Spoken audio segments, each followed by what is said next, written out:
Assalamualaikum warahmatullahi wabarakatuh. Jumpa lagi dengan mata pelajaran PPKN untuk siswa kelas 8 semester 2 pada bab 5, Sumpah Pemuda dalam Bingkai Bhinneka Tunggal Ika. Pada kesempatan kali ini kita bahas materi B, memaknai semangat kejuangan pemuda dalam perjuangan kemerdekaan Republik Indonesia. Dalam sejarah perjuangan bangsa Indonesia, para pemuda telah mampu memanfaatkan fase gejolak kepemudaan untuk diarahkan menjadi daya dorong dalam memperjuangkan kemerdekaan Indonesia. Sejarah mencatat organisasi pergerakan nasional pertama yaitu Budi Utomo didirikan oleh mahasiswa Stovia di Batavia. Meski mengalami penderitaan, para pemuda tidak surut langkah dan motivasi untuk mencapai kemerdekaan Indonesia. Dinginnya penjara, kejamnya sipir penjara tidak mengubah asa para pemuda Indonesia untuk memperjuangkan kemerdekaan. Bahkan, gerakan perjuangan para pemuda makin gencar dilakukan di seluruh Indonesia. Sejarah mencatat beberapa pejuang nasional yang berjuang dan meninggal di usia muda. Para pahlawan tersebut diantaranya sebagai berikut. 1. Wage Rudolf Supratman atau W.R. Supratman. 2. Chairil Anwar. 3. Robert Walter Monginsidi. 4. I Gusti Ngurah Rai. Oke, kita bahas satu persatu ya keempat pejuang ini. Yang pertama, Wage Rudolf Supratman. Wage Rudolf Supratman atau yang lebih sering dipanggil W.R. Supratman lahir pada hari Jumat Wage tanggal 19 Maret 1903 di desa Somongari, Kecamatan Kaligesing, Kabupaten Purworejo, Jawa Tengah. Setelah lahir, orang tuanya membawanya ke Jatinegara. Sebagai seorang tentara KNIL, Sersan Jumeno Senen, ayah W.R. Supratman, segera mencatat kelahiran anaknya untuk memudahkan. Maka akte kelahiran W.R. Supratman dibuat di Jatinegara, sehingga banyak yang menuliskan W.R. Supratman lahir di Jatinegara. Pendidikan yang pernah ditempuh oleh W.R. Supratman antara lain 1. Pendidikan yang pernah ditempuh W.R. Supratman yang pertama yaitu di Sekolah Taman Kanak-kanak, kedua di Sekolah Angka 2, 3 di KAE, ujian untuk calon pegawai rendahan, yang terakhir itu Sekolah Pendidikan Guru. Kepandaian W.R. Supratman dalam bermusik dimanfaatkannya untuk menciptakan lagu-lagu perjuangan, yang salah satu di antaranya ditetapkan sebagai lagu kebangsaan Republik Indonesia, yaitu Indonesia Raya. W.R. Supratman juga memulai karir jurnalistiknya dengan menjadi wartawan. Sejak saat itu, ia rajin menghadiri rapat-rapat organisasi pemuda dan rapat-rapat partai politik yang diadakan di gedung pertemuan di Batavia. Sejak saat itulah W.R. Supratman berkenalan dengan tokoh-tokoh pergerakan.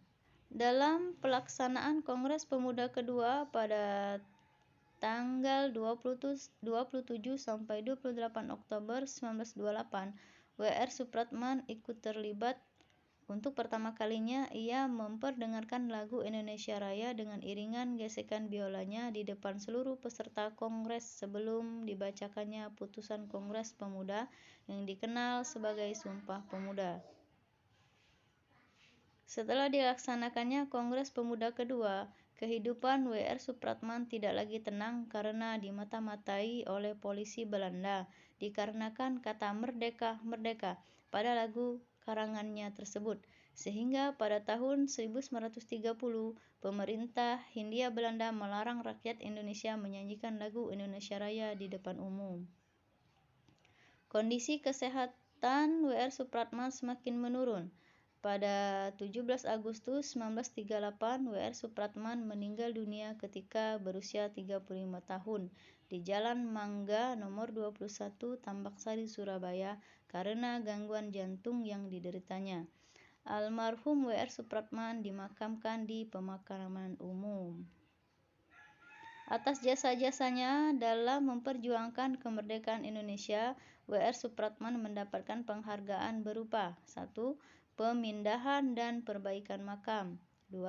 Pada 17 Agustus 1960, pemerintah Indonesia memberikan anugerah Bintang Mahaputra Anumerta 3.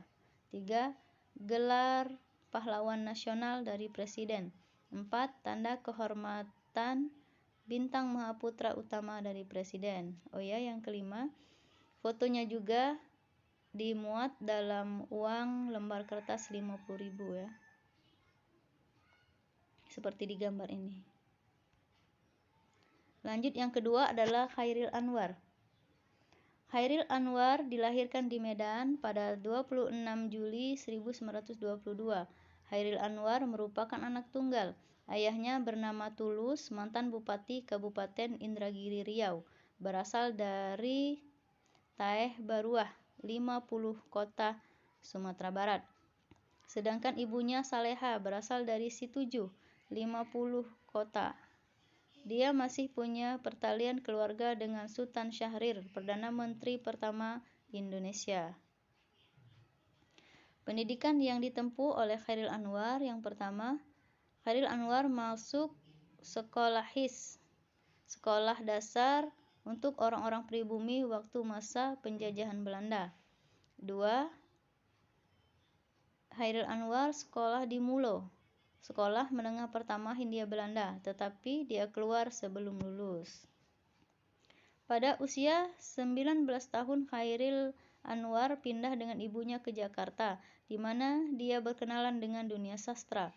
Meskipun pendidikannya tak selesai, Chairil menguasai bahasa Inggris, bahasa Belanda, dan bahasa Jerman, dan dia mengisi jam-jamnya dengan membaca karya-karya pengarang internasional. Penulis-penulis ini sangat mempengaruhi tulisannya dan secara tidak langsung mempengaruhi puisi tatanan kesusastraan Indonesia.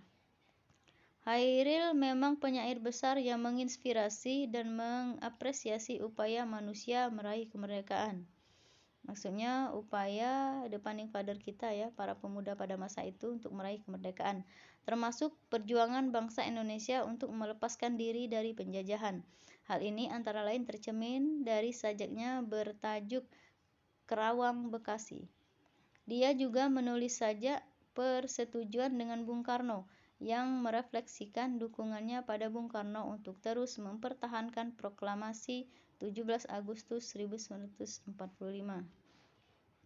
Bahkan sajaknya yang berjudul Aku dan Diponegoro juga banyak diapresiasi orang sebagai sajak perjuangan. Kata Aku binatang jalang dalam sajak Aku diapresiasi sebagai dorongan kata hati rakyat Indonesia untuk bebas merdeka. Chairil Anwar yang dikenal sebagai si binatang jalang dalam karyanya berjudul Aku adalah pelopor angkatan 45 yang menciptakan tren baru pemakaian kata dalam berpuisi yang terkesan sangat lugas, solid, dan kuat. Dia bersama Asrul Sani dan Rifai Afin mempelopori puisi modern Indonesia. Chairil Anwar meninggal dalam usia muda karena penyakit TBC dan dimakamkan di Taman Pemakaman Umum Karet Bifak, Jakarta. Hari meninggalnya diperingati sebagai Hari Chairil Anwar. Robert Walter Mongisidi lahir di Malayang, Manado, Sulawesi Utara, 14 Februari 1925. Meninggal di Pacinang, Makassar, Sulawesi Selatan, 5 September 1949 pada umur 24 tahun. Robert Walter Mongisidi adalah seorang pejuang kemerdekaan Indonesia sekaligus pahlawan nasional Indonesia, anak keempat dari Petrus Mongisidi dan Lina Swawa. Panggilan akrab Robert Walter Mongisidi semasa kecil adalah Bote. Pendidikan yang pernah ditempuh oleh Bote adalah, atau Robert Mongisidi ya, ia pernah di sekolah dasar HIS dan sekolah menengahnya di Mulo. Lanjut, ketiga, Mongisidi lalu dididik sebagai guru bahasa Jepang pada sebuah sekolah di Tomohon. Setelah studinya, dia mengajar bahasa Jepang di Liwutung, Minahasa, dan Luwak, Sulawesi Tengah, sebelum ke Makassar, Sulawesi Selatan. Kemerdekaan Indonesia diproklamasikan saat Mongisidi berada di Makassar. Namun Belanda berusaha untuk mendapatkan kembali kendali atas Indonesia setelah berakhirnya Perang Dunia II. Mereka kembali melalui nikah. Mongisidi yang tidak menerima kedatangan Belanda menjadi terlibat dalam perjuangan melawan Nika di Makassar. Pada tanggal 17 Juli 1946, Mongisidi dengan Ranggong Daeng Romo dan lainnya membentuk Laskar Pemberontak Rakyat Indonesia Sulawesi, LAPRIS, yang selanjutnya melecehkan dan menyerang posisi Belanda. Maksudnya mempersulit posisi Belanda ya. Robert Walter Mongisidi ditangkap oleh Belanda pada 28 Februari 1947 tetapi berhasil kabur pada 27 Oktober 1947. Belanda menangkapnya kembali dan kali ini Belanda menjatuhkan hukuman mati kepadanya. Mongisidi dieksekusi oleh tim penembak pada 5 September 1949. Ini usianya masih muda ya, usianya masih 24 tahun. Penghargaan yang diberikan kepada Robert Walter Mongisidi atau Bote, yang pertama, jasadnya dipindahkan ke Taman Makam Pahlawan Panaikang Makassar pada 10 November 1950. Dua, dianugerahi sebagai pahlawan nasional oleh pemerintah Indonesia. Tiga, penghargaan tertinggi negara Indonesia, Bintang Mahaputra, pada 10 November 1973. Ayahnya Petrus yang berusia 80 tahun pada saat itu menerima penghargaan tersebut. 4. Bandara Walter Mongisidi, kini Bandara Haluleo, di Kendari, Sulawesi Tenggara dinamakan sebagai penghargaan kepada Mongisidi seperti Kapal TNI Angkatan Laut, KRI Walter Mongisidi, dan Rumah Sakit TNI Angkatan Darat Robert Walter Mongisidi di Manado.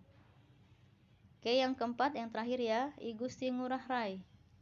Brigadir Jenderal TNI Anumerta I Gusti Ngurah Rai lahir di desa Carangsari Petang, Kabupaten Badung, Bali, Hindia Belanda, 30 Januari 1917 dan meninggal di Marga Tabanan, Bali pada 20 November 1946 pada usia 29 tahun. Ia adalah seorang pahlawan nasional Indonesia dari Kabupaten Badung, Bali. I Gusti Ngurah Rai dilahirkan oleh seorang wanita keturunan Bali yang bernama I Gusti Ayu Kompiang. Ayahnya adalah seorang camat Petang yang bernama I Gusti Ngurah Palung. Berkat jabatan ayahnya tersebut, ia mendapatkan kesempatan untuk bersekolah sekolah formal di His, Denpasar. Setelah menyelesaikan pendidikannya di sana, ia kemudian melanjutkan ke Mulo di Malang. Pada tahun 1936, I Gusti Ngurah Rai yang sejak kecil tertarik dengan dunia militer melanjutkan pendidikannya di Sekolah Kader Militer di Prayoda, Bali, Gianyar. Pada tahun 1940, Ngurah Rai dilantik sebagai Letnan II yang kemudian meneruskan pendidikan di Coro, Magelang, dan pendidikan artileri di Malang. Bekal ilmu kemiliteran yang telah diperolehnya semasa muda dan pribadinya yang cerdas telah membawanya menjadi seorang intel sekutu di daerah Bali dan Lombok semasa penjajahan kolonial. Ngurah Rai memiliki pasukan yang bernama Pasukan Ciung Wanara yang melakukan pertempuran terakhir yang dikenal dengan nama Puputan Margarana, artinya pertempuran habis-habisan di daerah Marga. Marga adalah sebuah desa ibu kota kecamatan di pelosok Kabupaten Tabanan, Bali. Di tempat puputan tersebut lalu didirikan Taman Pujaan Bangsa Margarana. Bersama 1.372 anggotanya, pejuang MBO, Dewan Perjuangan Republik Indonesia Sunda Kecil, dibuatkan nisan di Kompleks Monumen De Klein Sunda Elenden, Candi Marga, Tabanan. Tahun 1945, setelah Indonesia mendeklarasikan kemerdekaannya, ia bersama dengan rekan militernya ikut membentuk Tentara Keamanan Rakyat atau TKR Sunda Kecil. Kemudian ia diangkat menjadi komandannya. Berbekal rasa tanggung jawab sebagai komandan TKR, I Gusti Ngurah Rai pergi ke Yogyakarta yang menjadi markas besar TKR untuk berkonsolidasi dengan pimpinan pusat. Saat itu juga ia dilantik menjadi Komandan Resimen Sunda Kecil berpangkat Letnan Kolonel. TKR Sunda Kecil di bawah pimpinannya dengan kekuatan 13,5 kompi ditempatkan tersebar di seluruh kota di Bali. Saat itu pasukannya dikenal dengan nama Ciung Wanara. Pemerintah Indonesia menganugerahkan Bintang Mahaputra dan kenaikan pangkat menjadi Brigjen TNI Anumerta. Namanya kemudian diabadikan dalam nama Bandar Udara di Bali, Bandar Udara Internasional Ngurah Rai, dan nama kapal perang KRI I Gusti Ngurah Rai. Sebagai bentuk penghargaan lain atas jasanya, profil wajahnya pernah dicantumkan pada cetakan mata uang rupiah pecahan 50.000 tahun emisi 2005. Pada tahun 1975, I Gusti Ngurah Rai dianugerahi gelar Pahlawan Nasional Indonesia oleh pemerintah Indonesia.